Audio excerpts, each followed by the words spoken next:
Yes people, and welcome back to another video on the Bridge YouTube channel where we bring you all things Chelsea. I am your host with the most, the Bridge 258, here to give you the latest news in terms of transfers. Let's get into it. So let's start with some of the main news, which is that sadly Wesley Fofana has ruptured his ACL, and he's undergone the surgery to help him to fix it.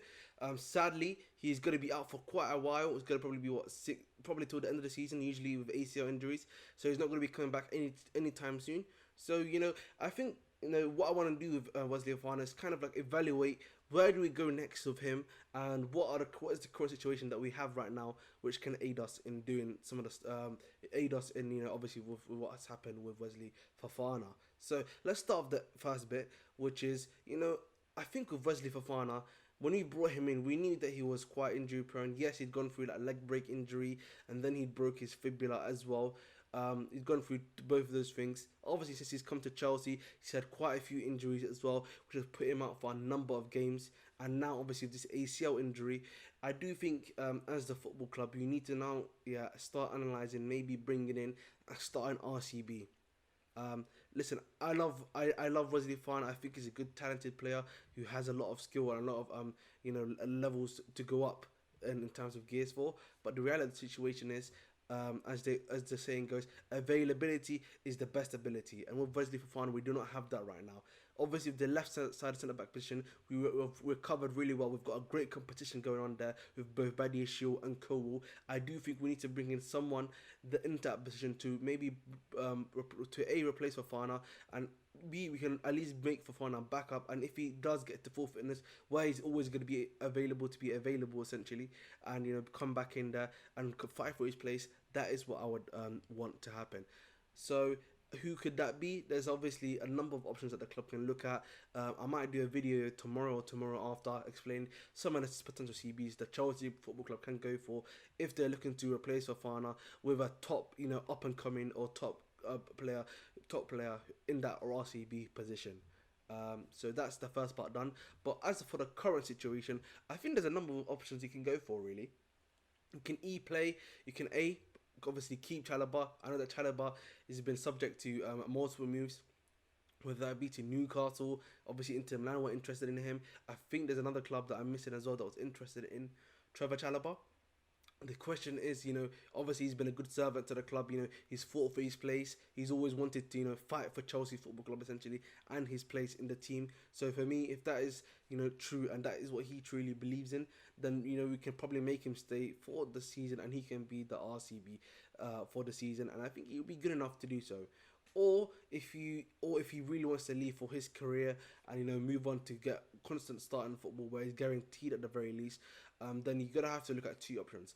Either you bring in like a stopgap in the meantime, someone that you can have as a CB for a small amount of time that won't cost you too much money, that's experienced, can play that position for you to a good enough or high enough level. While Fofana recuperates, if you're still willing to keep a chance on Fofana coming back and being to his best, particularly after a ruptured ACL, then you can do that. Or the option that I was advocating previously, you bring in a new top up and coming right centre back who will replace Fofana and be a part of the future squad as the RCB starting. So that is really what you've got to look at. I would hopefully hope that Chalobah is willing enough to stay and be a good servant to the club for another year, essentially. And that is the main hope that you got to have there. Let's move on to the next topic, which is on our good friend Poch. So Simon Johnson from The Athletic, he's a great reporter. First shout out to him, obviously. He basically was talking about what's been going on in pre-season with Poch and the way he's been managing. Some of the stuff he's saying, I'm gonna just give you a quick quote. He's been making sure that players are not in the same group every day to stop cliques from happening, that they're always in different groups so that you're forming a harmonious bond within the whole group as a whole. In terms of formation and tactics, Pochettino's clearly going to be playing a 4-2-3-1 apparently with his usual high flying wing backs who create that width, and then they can do the crossing in. You've obviously got a number creative 10 who's behind the striker. usual and a high pressing team in general. So this is something that we all expected. This is why a lot of the time people have been doing the 4-2-3-1 formation, and the starter played that we assumed that he was going to be playing for Chelsea Football Club. And again, that's the formation that I like. That's something that I want to see happening. And at the end of the day, we played this formation previously, if I'm not mistaken, under Mourinho. So this is a common formation that we played before. And listen, I want this to happen. Let's make this happen. It's as simple as that. Hopefully, this formation is going to finally help us to unlock the attack as well, with the right players and with the right positions, if we are able to bring in the right players as well. Let's move on to the next topic, which is on Moises Caicedo. So a lot of the reports today just been confirming, yes, the 70 million bid that Chelsea did was 70 plus add-ons, which got rejected.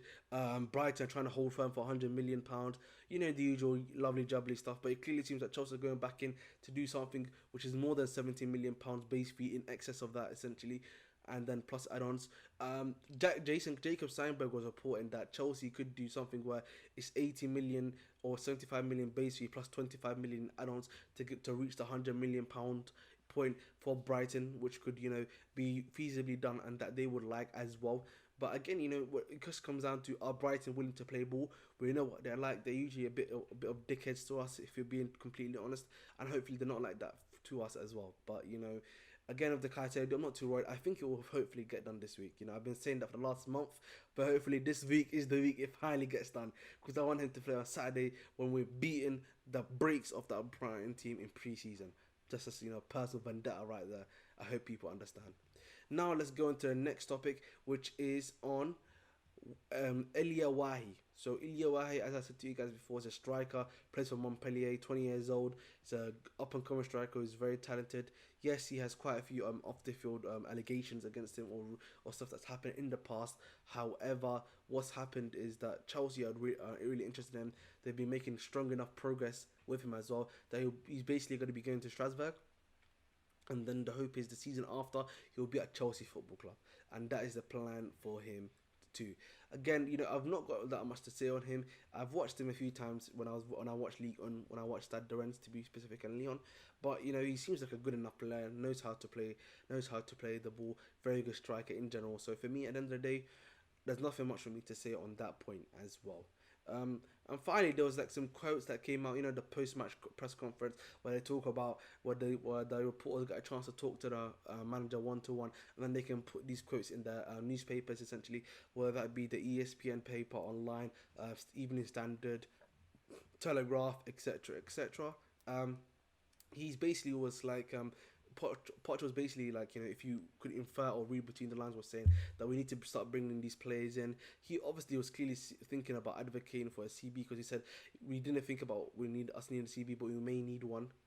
So clearly it seems that maybe the club are trying to actually look and target a CB to come and bring into the football club as well. But again, it's just about A, let's get the Caicedo deal done. B, we also need to get the other stuff that we need to get in done. I think also the other thing we need to remember is now it's less than 4 weeks till the Premier League starts as well, so we should really be getting in these incomings as soon as possible, because we don't want to be dilly-dallying and then, oh, it's already August, oh my god, we don't have all of these players that we need to have, and then it's like, oh, we're at the panic stations. So let's try to get all of these deals done as soon as possible. And I think that is pretty much it for today's video. Please make sure again to like and subscribe on the YouTube channel.